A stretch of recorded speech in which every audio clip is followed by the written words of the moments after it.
Hi beautiful people, welcome back. Hope everybody is doing fantastic wherever you are in this world. Happy Saturday. First off the back, let me just apologize for making the voiceover because I know a lot of you guys don't like the voiceovers, and I humbly apologize. I'm actually out of town again. My son and daughter-in-law actually wanted to attend a baby shower of their best friend, and they were somehow uneasy about traveling with the newborn. So I actually offered to drive them down for the weekend and relieve them of their fear of driving with the newborn. So I do apologize about doing the voiceover. So with that said, Katie Joy decided to take a dig at the Chrisleys after settling her lawsuit with them, and both of them coming to the agreement that none of them will speak about each other or each other's families, to which Katie Joy decided, and she couldn't help herself but to speak about them. To which I think to myself, why would you want to poke the bear? But we're going to get into that. But before that, my usual disclaimer: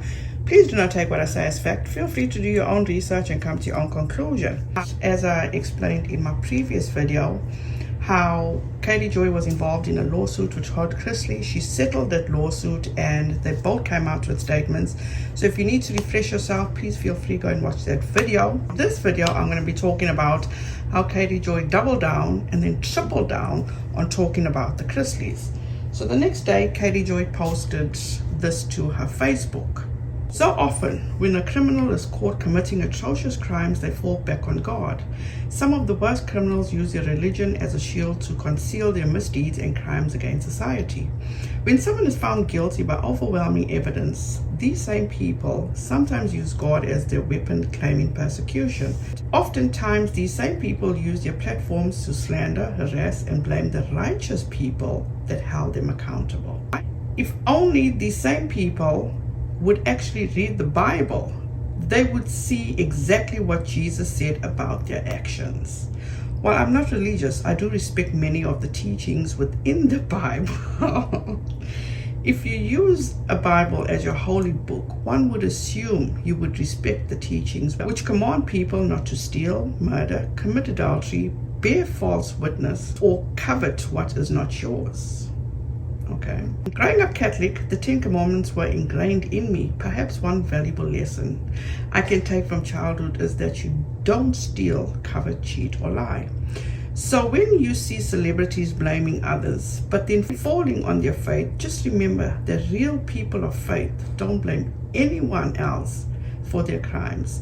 Narcissistic people do blame others and will have their flying monkeys also proclaim their innocence. To my knowledge, obviously the kids are going to proclaim their parents' innocence, and the parents meaning Todd and Julie Chrisley. So I wouldn't hold that against them. And since Todd and Julie Chrisley are still insisting they are innocent and have an appeal that they're waiting for, so who are we to, we don't know what's going to happen. But moving on. Just because someone says they've been framed and set up doesn't mean they have. It just means they are losing their platform and willing to do anything to keep their fame. Then Jesus said, beware, guard against every kind of greed. Life is not measured by how much you own. I was totally taken aback when she was posting all this, is because, why would you use the gospel against somebody? At the end of the day, we are all human beings. Nobody's perfect, and we are all given free will. So it's up to you what you choose to do and what you choose not to do. As she writes, so when you see celebrities blaming others but then falling on their faith, just remember that real people of faith don't blame anyone else of their crimes. Please correct me if I am wrong. Didn't the Chrisleys always portray their Christianity and express how strong their faith in God was? I don't think that they now all of a sudden are actually falling on their faith, but that's just me. You guys can let me know what you think down below. Then she also writes, while I am not religious, I do respect many of the teachings within the Bible. If you use a Bible as your holy book, one would assume you would respect the teachings which command people not to steal, murder, commit adultery, bear false witness, or covet what is not yours. Now, since they did go to trial and was found guilty and convicted by a jury of their peers, they are facing the consequences. So are we going to continue to persecute them? And if so, to what avail? AJ feels that she was harassed and slandered by Todd Chrisley, which to me this is hilarious, because she classifies herself as being a righteous person that was holding him accountable.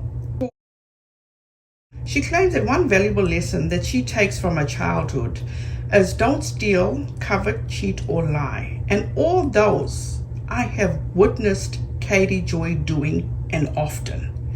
And I would also, in that, include do not bear false witness, Katie Joy, because that's another thing I've witnessed you doing. Then she finally gets back on Instagram and she spoke about the Chrisleys again, but this time she decided to take a jab at Lindsie Chrisley. Listen to this.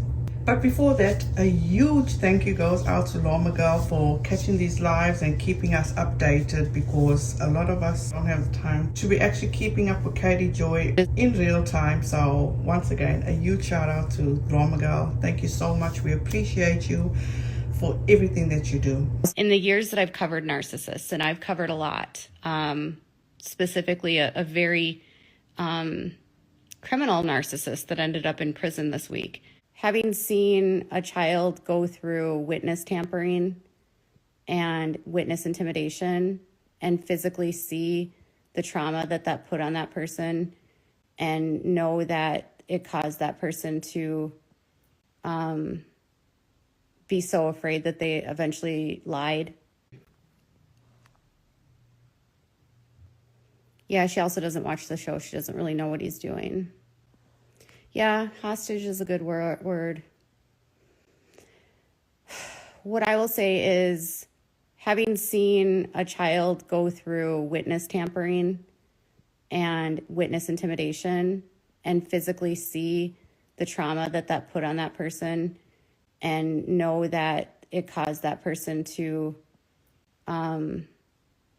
be so afraid that they eventually lied on the witness stand, and knowing on the back end what that looked like. Now, is this a breach of an agreement that they made? I don't know.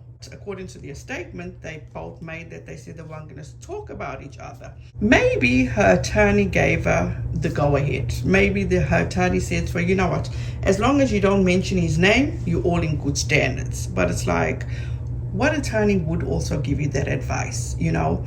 But also, on the other hand, as per true Katie Joy fashion, she must have thought, you know what, I've been vindicated, fuck that, I am gonna post, now's my time.